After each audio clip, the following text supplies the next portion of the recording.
बताया कि आपने चमत्कार हुआ है जो बच्ची के जीवन बच्ची का ऐसा था। ये होली, इसी होली की घटना है। ये जो होली अभी जो बीती है और उसी होली की घटना है। ये होली से एक दिन पहले एक फैमिली, रहने वाले तो पैतृक वो गांव के ही हैं मनोना के, लेकिन वो रहते हैं गांधीनगर दिल्ली में। तो वो लोग सारे लोग दर्शन के लिए आए थे यहाँ पर। उस समय कम लोग ही आते थे, ज्यादा लोग नहीं आते थे। मैं अंदर आरती कर रहा था, वो लोग सब मंदिर के बाहर खड़े होकर आरती कर रहे थे। उनकी लगभग 3-3.5 साल की बच्ची रही होगी। तो पीछे जो ये लैट्रिन बनी हुई है, इसका टैंक था, तो टेस्टिंग के लिए उसमें पानी भरा हुआ था। तो बच्ची को खेलते खेलते घूमते हुए बच्ची उसमें टैंक में गिर गई, और कितने समय गिर गई किसी को कुछ पता नहीं है।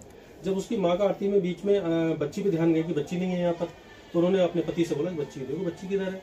अब वो बच्ची को काफी देर तक खोजते रहे, खोजते खोजते जब टैंक में पहुंचे तो बच्ची को ऊपर आने की पारी, मतलब उसके अंदर ऑक्सीजन खत्म हो गई। और हमेशा आप साइंस के हिसाब से भी देखोगे, डेड बॉडी ही तैरती है। जी जी। अगर हल्की सी भी सांस किसी में रहेगी तो डूबा रहेगा, वो तैरेगा नहीं, ये साइंस कहती है। तो बच्ची को जब निकाल गया है, सबने चेक किया, बहुत सारे लोग इकट्ठे हो गए यहाँ पर, सबने उसको चेक किया, उसे मृत घोषित कर दिया कि मृत हो गई है। उसकी माँ मंदिर में अंदर गई, उस समय आरती समाप्त हो चुकी थी, स्तुति चल रही थी बाबा की, हम स्तुति कर रहे थे उस समय। तो उन्होंने माँ ने जाके एकदम हमें झकझोरा, और उस समय महंत नहीं थे मंदिर के, मंदिर कमेटी केवल अध्यक्ष थे। हाँ, उस समय हम अपने और वस्त्रों में जीन्स वगैरह में रहते थे। तो बोली भैया हमारी लल्ली खत्म हो गई है और इस लल्ली को आप दोगे, ठीक है। तो मैंने उसको सोचा, मैंने हो सकता है कोई और वजह रही हो। मैंने स्तुति पूरी कंप्लीट करी, स्तुति छोड़ी नहीं बीच में। मैंने अभी देखते हैं क्या मामला, ऐसे करी, फिर स्तुति में लग गया मैं। अब जब मैं बाहर आया तो बाहर बहुत सारे लोग इकट्ठे हो चुके थे उसमें।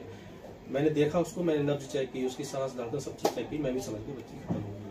मैं तुरंत मंदिर में अंदर आया, और मंदिर में अंदर आने के बाद में देखो मैं आपको दिखाता हूँ उस दरबार कैसा रहता था। ये इस तरीके का दरबार हुआ करता था उस समय पर, मैं भी कैमरे में दिखाऊंगा आपको।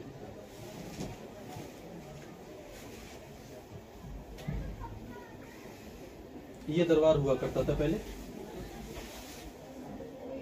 फोटो और अभी भी दरबार में बाबा का यही फोटो रखा हुआ है ऊपर।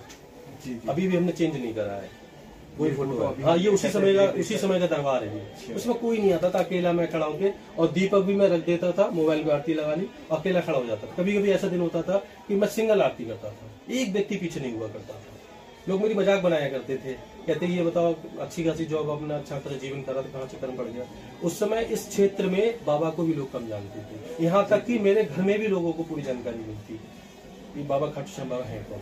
ठीक, तो लोग सोचते थे पता नहीं क्या डिसीजन लिया है, जमीन भी दान कर दी और पता नहीं क्या इनके मन में आया ऐसा। लेकिन बाबा से मुझे मतलब अनकंडीशनल लव था, और जीवन भर रहेगा जब तक सांसें रहेंगी इसमें। कभी भी मैंने कंडीशन लगाई नहीं कि बाबा ऐसा कर दोगे तो ऐसा होगा, ऐसा कभी नहीं सोचता हूँ। कुछ हर परिस्थिति में बाबा को उतना ही प्यार करता हूँ, कुछ भी हो जाए। तो वही हुआ, जब मैं अंदर आया, अंदर आने के बाद में मैं तखत पे ऐसे हाथ रख के बैठ गया और मैं रोने लगा। मैंने बाबा बहुत मन से, बहुत श्रद्धा से मंदिर के लिए जमीन दान करी है, और मंदिर बनवाने की सोच रहा हूँ। जी। और अगर ये घटना यहाँ घट गई, बच्ची यहाँ अगर इस तरीके से मृत हो गई, तो लोगों का विश्वास ही उठ जाएगा, आप पे से विश्वास उठ जाएगा, मुझ पे से विश्वास उठाएगा, और लोग मुझे कलंकी कहेंगे, कहते इसकी वजह से बच्ची खत्म हो गई। जी है। तो मैंने बाबा 1-2 ऑप्शन है आपके पास। अभी मैं बाबा से ऐसी बात करता हूँ जो उस समय करता था। मैंने बाबा आपके पास इस समय 2 ऑप्शन है, या तो इस बच्ची को जीवित कर दो, अगर इसकी उम्र पूरी हो गई है, जाना सबको एक दिन, मुझे भी जाना है, मैं हूँ, मुझे भी मरना है एक दिन। अंधविश्वास नहीं फैलाता हूँ, इसीलिए मैं कहता हूँ अगर जैसे मुझे सर्दी जुकाम है तो कभी कभी मैं डॉक्टर की भी दवाई ले लेता हूँ। आपने कुछ लोग मुझसे कहते हैं कि तुम 20 साल 22 साल पुरानों की एक जल ढक्कन पिला के खांसी दूर कर देते हो, और तुम्हें खुद खांसी होती तुम टैबलेट मंगाते। तो मैं उन्हें एक घटना सुनाता हूँ कि जब नल और नील समुद्र में पुल बनाने के लिए पत्थर तैरा रहे थे, राम लिखते जा रहे थे, पत्थर तैराते जा रहे थे। अब ये चीज राम को लगी, अरे अच्छे तो हमारे नाम के पत्थर तैर रहे हैं। जी, जी। तो राम ने सोचा कि अरे ये तो बहुत है, उन्होंने हनुमान से बोला कि एक पत्थर लेके आओ। पत्थर ले गया, उन्होंने अपना ही नाम लिखा राम, और जैसे ही समुद्र में डाला वो डूब गया। तो ये घटना ऐसी है कि कभी कभी क्या होता है, मेरा जीवन मैं सुबह से शाम तक दूसरों के लिए बोलता हूँ बाबा से, खुद के लिए कभी कुछ नहीं कहता हूँ। आज तक का रिकॉर्ड है, जब मैं जाता हूँ अंदर मोछड़ी लगाने, सिर्फ सुबह से शाम तक दूसरों के लिए, बाबा इनका ये कर देना, बाबा ये कर देना, खुद के लिए भी कुछ मांगता ही नहीं हूँ, क्योंकि जिसके पास बाबा है वो दूसरे लिए अपने लिए क्या मांगेगा। जी जी। जिन भौरे ने अम्मजर आको क्यों करील पर बहावे, और काम धेनु को छोड़ प्यासो छेरी कौन धुआवे। जिसके पास काम धेनु हो वो छेरी का दूध थोड़ी पिएगा। तो कुल मिला के ये है कि उस समय जब मैं अंदर बैठ गया इस तरीके से और मैं रोने लगा, तो मैंने कहा बाबा या तो इस बच्ची को जीवित कर दो, इसकी अगर उम्र पूरी हो गई हो तो आप मुझे अपने पास बुला लें, क्योंकि मैं कलंकी भरा जीवन नहीं जीऊंगा। जिस रास्ते से निकलूंगा लोग मुझ पे उंगली उठाएंगे कि इसकी वजह से ऐसा हो गया। और आप अगर ऐसा नहीं कर पाओगे तो मैं क्षत्रिय हूँ, आप भी क्षत्रिय हो, मैं वचन देता हूँ आपके लिए, जिस तरह से कृष्ण भगवान के लिए आपने अपना शीश का दान दे दिया और मैं भी अपनी गर्दन नहीं चढ़ा दूंगा, लेकिन इस तरीके से नहीं जीऊंगा। और रोता जा रहा था। फिर मुझे ऐसा लगा किसी ने मुझे पीछे से उठाया, आवाज हुआ, मुझे उठा। मैं उस समय अपना सेंस खो चुका था, मुझे सेंस नहीं था क्या कर रहा हूं मैं। लोटा उठाया जल का, और लोटा उठा के मैं तुरंत स्पीड से बाहर आया। बाहर आने के बाद लोटा ऐसे हाथ में जल लिया और सबको हटाते हुए मैंने जल के छींटे मार दिए। बच्ची में कंप आ गया, रोने लगी वो, लोग जयकारे लगाने लगे बाबा के नाम पे। ठीक, तो उसी दिन से मुझे एहसास हो गया कि विज्ञान के आगे पराविज्ञान। अगर ईश्वर चाहे तो कुछ भी कर सकते हैं, ईश्वर से ही पूरी सृष्टि चल रही है। कितना भी विज्ञान हमारा कुछ भी हो जाए, लेकिन ईश्वर की कृपा से आगे कुछ भी नहीं है। मैंने उसी दिन से सोच लिया कि अब कुछ भी नहीं, अब सिर्फ बाबा की सेवा। और उसी दिन से बाबा की सेवा में लग गया, और निरंतर मतलब इस तरीके के चमत्कार होने लगे कि आज पूरा देश मनोना धाम के लिए खोज रहा है। गूगल पे सर्च करते हैं मनोना धाम कहाँ है, जहाँ कैंसर हाथ रखते ही गायब हो जाता है, जहाँ गांठ गायब हो जाती है। आप सोशल मीडिया पे वीडियो देखो, ऐसा कोई दिन नहीं जाता है जिस दिन यहाँ चमत्कार नहीं होते हैं। लगातार यहाँ चमत्कार होते हैं। हाँ। तो सब बाबा कर रहे हैं। खाटू श्याम का काफी प्रभाव है। बाबा के मंदिर हर जगह है। जी। बाबा का मंदिर ऐसा कोई शायद शहर नहीं बचा हो जहाँ बाबा के मंदिर नहीं है। लेकिन मनोना धाम पे चमत्कार क्यों हो रहे हैं, इस बात का वो तो बाबा की यहाँ पे भूमि पर असली कृपा है ना। बाबा तू कोषाध्यक्ष, तू सचिव, तू ये, तू वो, फिर आपस में जो प्रेम होता है वो खत्म हो जाता है। तो इसलिए सबको मालूम है। सर दोबारा से कहेंगे ये चीज? हाँ बिल्कुल बिल्कुल। आप पूछ इनको पूछने था ना, इनको पूछने, क्योंकि कोई महिला मेरा ऐसे हाथ पकड़ती है, अपने बच्चे पर रखवा लेती है। जी। ठीक है, किसी के नाखून लग जाते हैं मेरे हाथ में भीड़ में, उसमें, क्योंकि ये कृपा जो बरसाई है वो भक्तों के लिए तो बरसाई है। और भक्तों से ही मैं ईर्ष्या करना शुरू कर दूं, घृणा करना शुरू कर दूं। मैं किसी का कैंसर होता है, उससे लोग दूर भरते, मैं ऐसे हाथ फरा देता हूँ, उसकी जगह गायब हो जाएगा।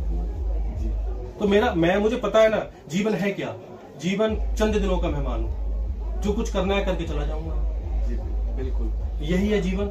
मुझे कोई अमर थोड़ी हूँ मैं, मुझे भी जाना है। तो मैं ये करके जा रहा हूँ कि वास्तव में किसी के 4 आंसू मेरे लिए निकले, तब तो मैं जीवन जिया। और मेरे मरने के बाद में अगर 4 आंसू किसी के वास्तव में नहीं निकले, दिखावे के लिए निकले, तो मैंने जीवन नहीं जिया, मैंने आडंबर करा, मैंने नौटंकी करी। तो मैं इसीलिए एकदम बिंदास तरीके से तुम लोगों से बात करता हूँ, किसी भी यूट्यूबर से बात करता हूँ। कोई भी क्वेश्चन मन में है वो आप कर सकते हैं उससे। मानवता ही उसी पे है। हाँ। आप दूसरों के थोड़े समय पे देखो, आप विरोधी भी कोई खैर नहीं है, वो उनकी बाबा ने सद्बुद्धि क्या करी है क्या है, मैं किसी को विरोधी भी नहीं बताता हूँ। क्योंकि विरोधी कौन किसका हो सकता है, जिसपे ईश्वर की कृपा, उसका आप कैसे विरोध कर सकते हैं। सीधी बात है। तो मैं उनकी बुद्धि पे थोड़ा सा कुछ समय के लिए विराम लग गया है, जिस वजह से वो थोड़ी उल्टी सीधी धाम के प्रति बातें करते हैं। लेकिन जब व्यक्ति उनकी बातें सुनते हैं, फिर धाम पे आते हैं, तो फिर उन्हीं को गलत साबित करते हैं। आप सपोज करो, आज योगी की कितने लोग बुराई करते हैं, मोदी की गालियां लिखते हैं, ठीक है, लेकिन वो देश के लिए तो कर रहे हैं। कोई और नेता सही, मैं नाम ले रहा हूँ, तो आदमी कह गया राजनीति करने लगी है। राजनीति नहीं कर रहा हूँ, कोई भी नेता ले लो, या कोई भी संत ले लो, या कोई और व्यक्ति ले लो, कोई सामाजिक व्यक्ति ले लो, वो कहीं ना कहीं समाज के लिए कुछ दे रहा है, आप फिर भी उसके विरोधी होते हैं। महात्मा गांधी इतना सब कुछ कर गए, फिर भी महात्मा गांधी गाली लिखी जाती है। भगत सिंह के लिए फिर भी लोग गलत बोलते हैं। अपना तो ये समाज जो है वो समाज किसी का नहीं है, और नेगेटिव पॉजिटिव दोनों से ही चीज चलती है। अगर समाज में आपके विरोधी नहीं है तब भी आप कुछ नहीं कर रहे हैं। भाई गलत व्यक्ति होंगे, नेगेटिव पॉजिटिव होंगे, तभी तो कार्य चलेगा आगे। तो पॉजिटिव भी लोग हैं हमारे, अगर 9 लोग हमारी बुराई करने वाले हैं, 100 हमारी तारीफ करने वाले हैं, क्यों बुराई है?